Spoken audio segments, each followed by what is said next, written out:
एक टाइम हुआ करता था जब हीरो होंडा नाम बहुत ज़्यादा पॉपुलर था। अगर पहले के टाइम में आप टू व्हीलर्स की बात की जाए, बाइक की बात की जाए 90s के टाइम में, यहाँ पे 2000 की स्टार्टिंग ईयर में, तो हीरो होंडा का नाम सबसे पहले निकल कर आता है। क्योंकि यार हीरो होंडा उस टाइम मार्केट में एकदम मतलब पकड़ बना के रखा हुआ था, बहुत ही टफ कॉम्पिटिटर था कोई भी दूसरी टू व्हीलर कंपनी के लिए।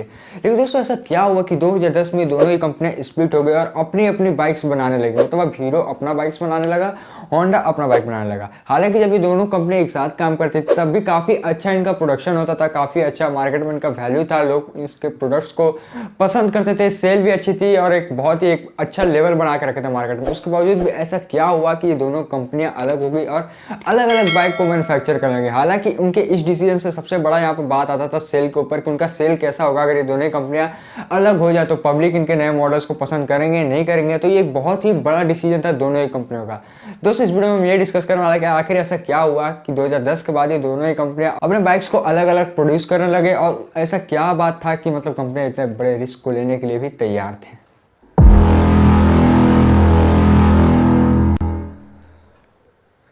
दोस्तों हम थोड़ा सा शुरुआत से बात करते हैं कि यार एक्चुअली ये हीरो होंडा आया कहाँ से, आखिर मतलब इनकी ओरिजिन क्या है। तो दोस्तों मैं आपको ये बताना चाहूँगा कि हीरो जो कंपनी है ये स्टार्टिंग में एक साइकिल बनाने की कंपनी थी। मतलब इसका बाइक वगैरह से या फिर ऑटोमोबाइल इंडस्ट्री से कुछ खास लेना देना नहीं था। ऐसा नहीं था कि पहले से कोई कार बनाती थी या फिर बाइक मैन्युफैक्चरिंग कंपनी थी, ऐसा कुछ नहीं था। ये एक सिंपल साइकिल बनाने वाली कंपनी थी। लेकिन ये अगर हम होंडा की बात की जाए तो ये स्टार्टिंग से ये उस टाइम से ही बाइक बनाती थी और ये एक जापानीज कंपनी थी और इनके जो प्रोडक्ट्स हैं वो ग्लोबली मतलब पूरा वर्ल्ड में उस टाइम से ही बेचे जाते थे। दोस्तों बेसिकली यहाँ पर एक एग्रीमेंट हुआ था हीरो और होंडा के बीच में, जिसे जॉइंट वेंचर भी बोला जाता है, कि मैं यार यहाँ पर अपना इंजन देता हूँ और तुम उसके लिए बॉडी बनाओ। तो मतलब आप समझ सकते हैं कि यहाँ पर जो मेन जो इंजन का काम हो रहा है वो होंडा संभाल रहा है उस अपनी जापानीज टेक्नोलॉजी से। लेकिन ये अगर उसके ऊपर जो बॉडी का काम किया जाए या फिर बोल सकते हैं जो फिनिशिंग का काम है वो हीरो कर रहा है। तो ये दोनों ही कंपनियां एक साथ इसी एग्रीमेंट को लेकर काम करने लगी। तो यहाँ से दोस्तों ये अगर बेसिकली बहुत ही सिंपल वर्ड में बोला जाए तो हीरो होंडा का शुरुआत यहीं से था। लेकिन दोस्तों अगर मतलब इतना सही एग्रीमेंट में हुआ क्योंकि यार हीरो के पास भी एक अच्छा अपॉर्चुनिटी था कि वो अपनी सेल बढ़ा सके, साइकिल से कितना कमा लेता हो। लेकिन अगर यही वो बाइक बनाना चालू कर दे, बाइक की बॉडी बनाना चालू कर दे, तो जाहिर सा बात है उसकी इनकम बहुत ज़्यादा बढ़ेगी, एक अच्छा ग्रोथ मिलेगा उसको मार्केट में। लेकिन फिर भी आखिर ऐसा क्या हुआ कि मतलब हीरो होंडा ये दोनों ही कंपनियां का इतना सही डिसीजन आगे जाकर 2010 में स्प्लिट हुआ। तो दोस्तों इसके कुछ कई सारे रीज़न है जो कि आपको एक एक कर मैं बताऊँगा। दोस्तों यहाँ पर मैं बेसिकली आपको 3 रीज़न बताने वाला हूँ, क्योंकि यार अगर आपको पूरा डिटेल में बताऊंगा तो बहुत वीडियो लंबी बन जाएगी, क्योंकि इसके पीछे बहुत सारे पॉलिटिकल भी इशू थे, बहुत सारे अलग अलग छोटे मोटे इशू थे। अगर हम हर एक एक इशू को देखा जाए तो यहाँ पर कई सारे डिसीजन थे। अगर हम मतलब स्टार्टिंग से ही देखा जाए तो पूरे दौरान जब तक इन दोनों का जॉइंट वेंचर था तो उसके बीच में कई सारे कंपनियों ने प्रॉब्लम फेस किए थे और ये हर छोटे छोटे प्रॉब्लम इन दोनों कंपनियों को आगे जाके स्प्लिट होने पर मजबूर कर रहे थे।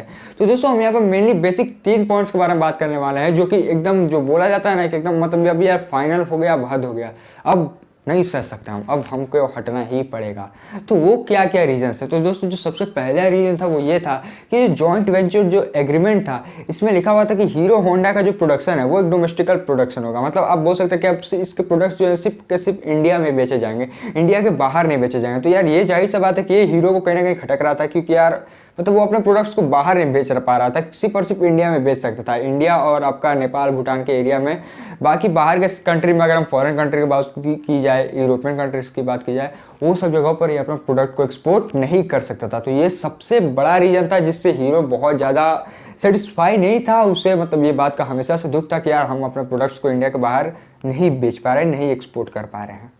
दोस्तों यहाँ पर जो दूसरा सबसे बड़ा फैक्टर था वो ये था कि हीरो की जो वहाँ पर प्रॉफिट हो रही थी हीरो कंपनी की, वो उसमें से मोस्टली जो पार्ट था वो अपने रिसर्च एंड डेवलपमेंट टीम को देना चाहता था। मतलब research and development of engine का बात की जा सकती है। तो दोस्तों यहाँ पर आप मैंने एक चीज़ समझ पा रहे हो कि हीरो जो है वो उस टाइम से ही अपना इंजन बनाना चाहता था, क्योंकि जाहिर सा बात है कि यार वो एक कंपनी है जो कि पूरा बॉडी बना रहा है लेकिन इंजन मैन्युफैक्चर नहीं कर पा रहा है। तो डेवलपमेंट का नाम इसी को बोलते हैं कि आप उसके और अच्छा कर सके। तो हीरो और अच्छा यहाँ पर क्या कर सकता था कि अपने बॉडी पर काम कर सकता था, उसी के साथ साथ वो अपना इंजन खुद भी मैन्युफैक्चर कर सकता था। और ये हीरो के दिमाग में बहुत टाइम से था कि यार एक अपना भी इंजन हो, क्योंकि जाहिर सा बात है कि कोई भी आप या हम नहीं चाहेंगे कि किसी के अंडर में काम करे, सेल्फ डिपेंडेंट हो, आत्मनिर्भर बने। तो यार ये हीरो के माइंड में बहुत पहले से था कि एक अपना इंजन होना चाहिए। तो जाहिर सा बात है कि वो अपना बहुत सारा प्रॉफिट अपने इंजन के ऊपर इन्वेस्ट करा था। लेकिन यही बात होंडा को अच्छी नहीं लग रही थी, क्योंकि जाहिर सा बात है कि आप एक एग्जाम्पल लीजिए कि मान के चलिए कि आपके पास एक रिफिल है और मेरे पास जो पेन का कवर रहता है वो है, तो आप वो रिफिल मुझे दे रहे हैं और मैं उसको अपने कवर में डाल के मार्केट में सेल कर रहा हूँ, तो आपको भी प्रॉफिट हो रहा है, मेरे को भी प्रॉफिट हो रहा है। लेकिन अगर मैं खुद का अपना चाहूँ कि मतलब रिफिल बनाने का ट्राई करने लगूँ, तो जाहिर सा बात है कि आपको तो लगेगा कि अरे साला हम तो बेटा रिफिल दे रहे हैं, ये खुद अपना रिफिल बना रहा है, तो मेरा क्या होगा, आपके बिजनेस पर खतरा आएगा। तो जाहिर सा बात है कि आप मेरे इस डिसीजन से कभी सहमत नहीं होंगे। यही हाल था दोस्तों होंडा के साथ। उसे हीरो का ये डिसीजन एकदम पसंद नहीं आ रहा था और बहुत टाइम से उसके माइंड में खटक रहा था कि यार मतलब ये क्या बात हो भाई, तुम ये क्या कर रहे हो ये। अब दोस्तों जो तीसरा सबसे बड़ा डिसीजन था यहाँ पर हीरो कंपनी द्वारा 2010 में, और यही ऐसा एक डिसीजन था जिससे कंपनी एकदम फाइनल हो गई कि ठीक है अब हम हट जाते हैं। वो ये था दोस्तों कि 2010 में हीरो कंपनी ने ये डिसाइड किया कि इस साल हम अपनी बाइक को मैन्युफैक्चर करेंगे, मतलब मार्केट में जो बाइक जाएगी वो हीरो होंडा के नाम से नहीं, हीरो के नाम से जाएगी। तो यहाँ पर जब ये डिसीजन आया हीरो कंपनी की तरफ से, तब यहाँ पर होंडा ने बोला कि ठीक है हमें ये जॉइंट वेंचर में नहीं रहना है, हम इस एग्रीमेंट को कैंसिल करते हैं। तो यहाँ पर दोस्तों जो सबसे बड़ा बात था कि होंडा कंपनी ने सामने से यही प्रपोजल दिया, उसी ने ये वेंचर रखा भी था और वही इससे निकला भी। तो यहाँ पर यही बात था कि होंडा कंपनी इस सब डिसीजन से सेटिस्फाई नहीं था, इसलिए वो इस वेंचर से हट गया। अब जाहिर सा बात है कि जब हीरो ने अपने इतना टाइम से रिसर्च कर रहा था इंजन डेवलपमेंट पर, बॉडी भी उसी की थी, तो उसे कोई ऐतराज़ नहीं था कि हाँ भाई ठीक है चले जाओ, हमें कोई प्रॉब्लम नहीं है। ऐसी बात नहीं है कि तुम्हारे जाने के बाद हम कंगाल हो जाएंगे, हम हैं आत्मनिर्भर हैं, खुद से भी बना सकते हैं। दोस्तों यही तीन बोल सकते हैं आपकी मेन कारण थे इन दोनों ही कंपनियों के स्प्लिट होने पर। हालांकि और भी कई सारे बात बोले जाते हैं कि यहाँ पर कुछ मतलब और अंदर में कोल्ड वॉर चल रहा था या फिर कोई पॉलिटिकल डिसीजन था, तो बहुत सारे ऐसे भी कंडीशंस है, क्योंकि छोटे छोटे डिसीजंस ही मिलकर दोस्तों एक बहुत बड़ा भूचाल बना देता है। तो दोस्तों यही बात यहाँ पर भी था। दोस्तों आप इस डिसीजन से सेटिस्फाई है कि नहीं, हीरो और होंडा के स्प्लिट होने पर आपका क्या ओपिनियन है यार, कमेंट जरूर करना, मैं भी तो जानूँ जरा किया हमारे आत्मनिर्भर भारत का पब्लिक का क्या इसके ऊपर डिसीजन है। भाई मेरा पब्लिक मानो तो सही किया, कोई गलत काम नहीं किया है। मिलेंगे अगले वीडियो पे एक और अच्छे टॉपिक के साथ, तक के लिए अपना ध्यान रखें, थैंक यू। और हाँ भाई नए हो तो मतलब सब्सक्राइब लाइक समझ रहे हो ना, करके जाना।